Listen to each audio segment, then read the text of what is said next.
Welcome to the Zachrilege Cast podcast, YouTube video, interview program in which sometimes I must self-interview. This is episode 42, making this the meaning of the universe according to Hitchhiker's Guide to the Galaxy episode. I'm recording live on December 22nd, 2015. Remember, the downside to the solo shows is no guest, but the upside is they are much shorter. Thanks to Naomi and Neil for being on the show last week. That's Unequally Yoked, the podcast, so please check it out. And I will also say that whatever happens behind their podcast curtain stays there. I had a guest, and then I didn't for tonight. Stephen Hewitt will be on either next week or the week after to talk about his Carolina's Freethinker of the Year and Atheist in a Foxhole Award and continue my travels through North Carolina, free thought, and atheism. So tonight, as I chat with myself and try not to lose my place in my notes, let's talk about controversy in the atheist ranks. It's important for me to name names and be out front of this particular issue. No vague booking here. I enjoyed Star Wars, The Force Awakens. I'm going to fucking talk about the actual plot, so skip ahead a few minutes if you don't want to hear anything. I really enjoyed it. I thought it was a nice reboot to get that prequel taste out of our mouths, and the new young actors were great. I knew that if I took to the internet machine, then I'd get contrary views, and I got it from friend of the show, Matthew the Apostle, and Noah Illusions. No Illusions, you gotta say it smoother. Anyway, from Noah, Howard Hawks said a good movie is 3 good scenes and no bad ones. I feel like the new Star Wars movie got the last half of that right. I don't know if there were any bad scenes, but I also don't know that there were any good scenes. And for Matthew the Apostle, Star Wars, all caps. My eyes still hurt from the number of times I rolled them. If you saw the original, you've seen the latest. Same story, same plot, same action sequences, same daddy issues, same crap. Well, the lead girl is hot, so that's something. I will never get those 2 hours back for something useful or enjoyable. Actually, I do want to correct Matthew. He probably lost about 2.5 hours, including all of the commercials and trailers and all that good stuff. So, yeah. But the best part of there being dissenting views about this movie is that I get to use my skeptical skills for something other than debunking fairy tales. I can't say that either of them are incorrect. It's a very familiar plot line and seemed a lot like A New Hope. I don't care. It was done well with a nice combination of CGI and practical effects, enough of the old guard, old people from 1977 without throwing them in our face, and a good torn bad guy performance by Adam Driver. You can't hear those blaster sounds again and not get that funny feeling. These negative views in no way detract from my overwhelmingly positive one. Anytime I think I'm having an honest, positive emotional experience and need someone to try to shit on it, I know who to call. I still call this show a baby podcast, and maybe now we're up to toddler since we're almost a year into production. So what I do have are literally names on YouTube following my exploits. So I'm going to give a little love for the people who have subscribed to this show.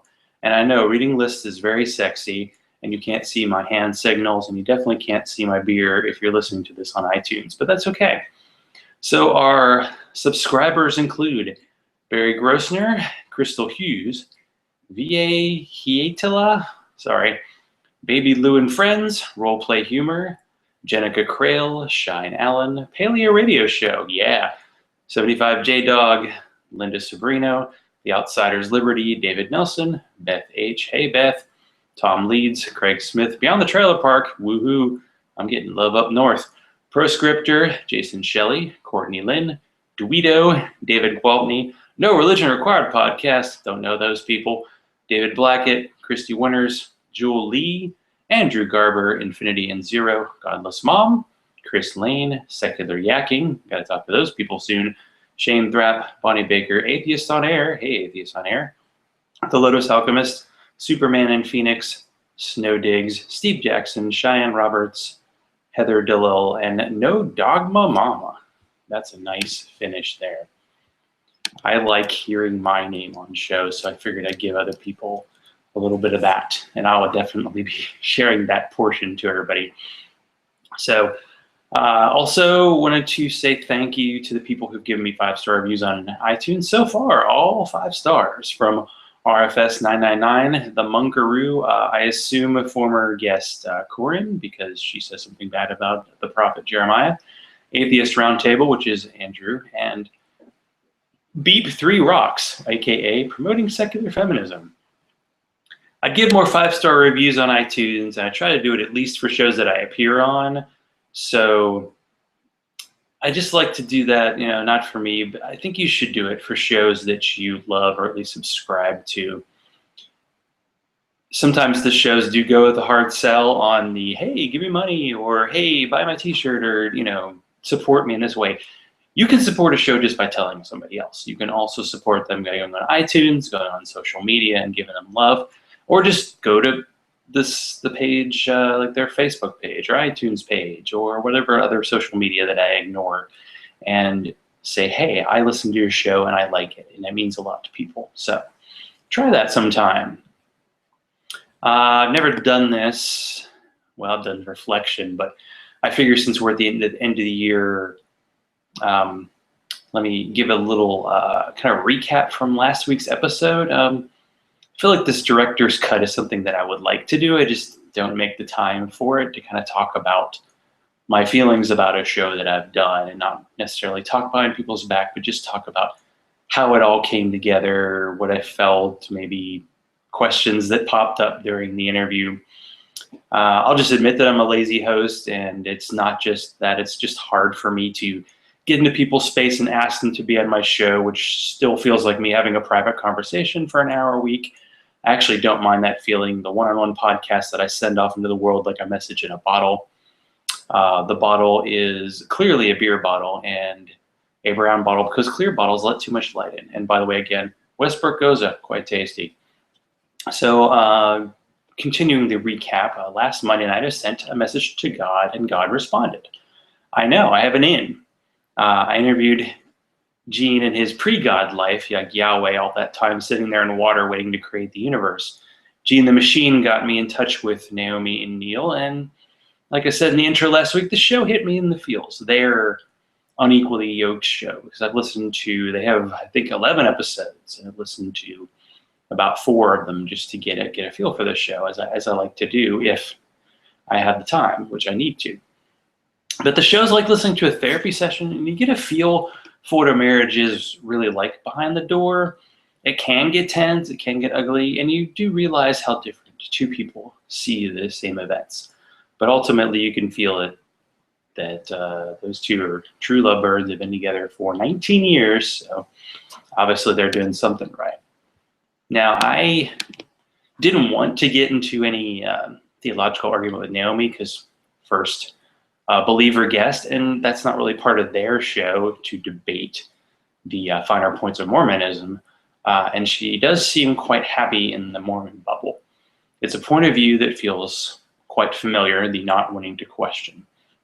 I can't help not questioning myself, and Neil felt the same way, obviously, as you heard through his story. I do think a believing Christian of any flavor can look into their religion, research the history and the actual human machinations behind the so-called divine, and still stay part of the flock.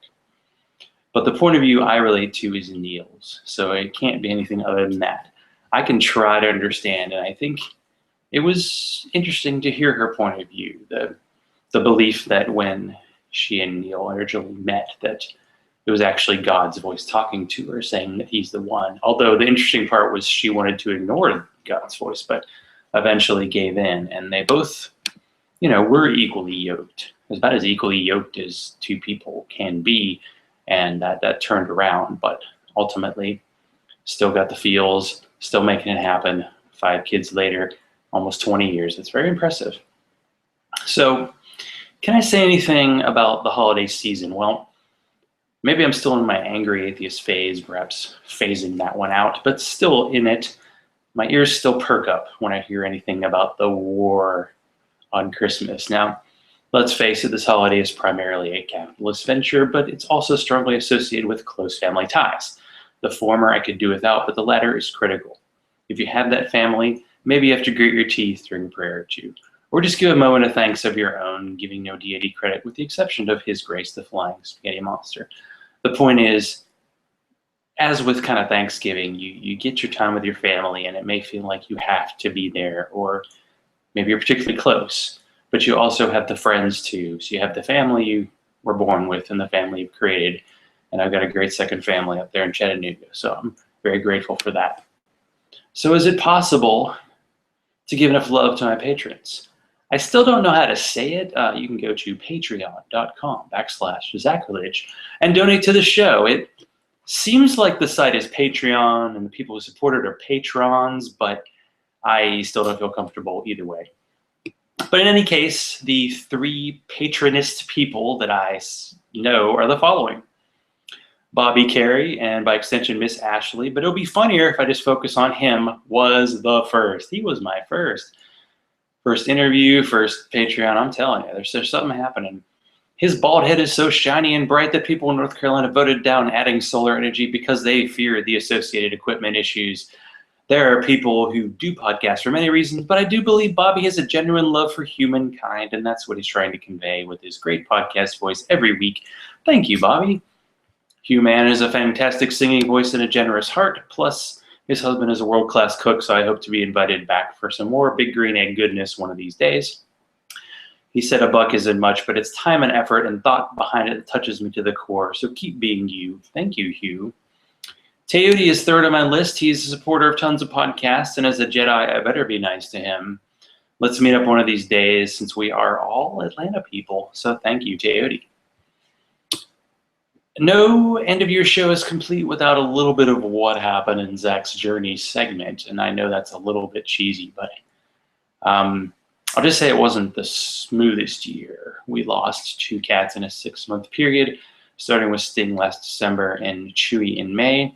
My job ceased to exist in February, and what followed was 5 months of me trying to figure out what I am in today's job market, along with learning about myself and trying not to feel, angry about commoditizing myself, I guess.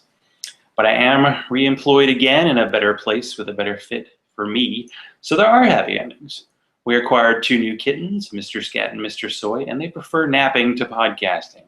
They are really not fans of being on shows, probably because they don't get to be quiet and all that. I do feel like I withdrew a bit this year due to my non-employed status, and I hope to rectify that the next year.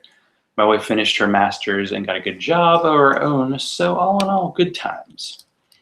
I also started this Now Toddler podcast, and it's been a sometimes terrifying but mostly exhilarating ride.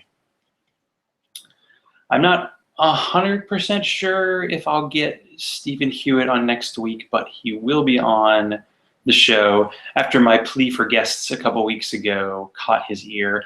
I'll post an article in the show notes that Patheus did on his fight to remove a Christian flag from a veterans memorial in King, North Carolina, and how the town attempted to kick him out. And this will also keep my string of North Carolina guests intact. Apparently nobody from any other state has ever talked to me. No, it's only like 40%. So I'll conclude with a little talk about here are all my kind of social pages and links and where to find me. Patreon.com/Zachrilege to financially support the show. Donate $1. See what happens, especially if you have a Twitter account. That would really help me. Twitter.com/Zachrilege.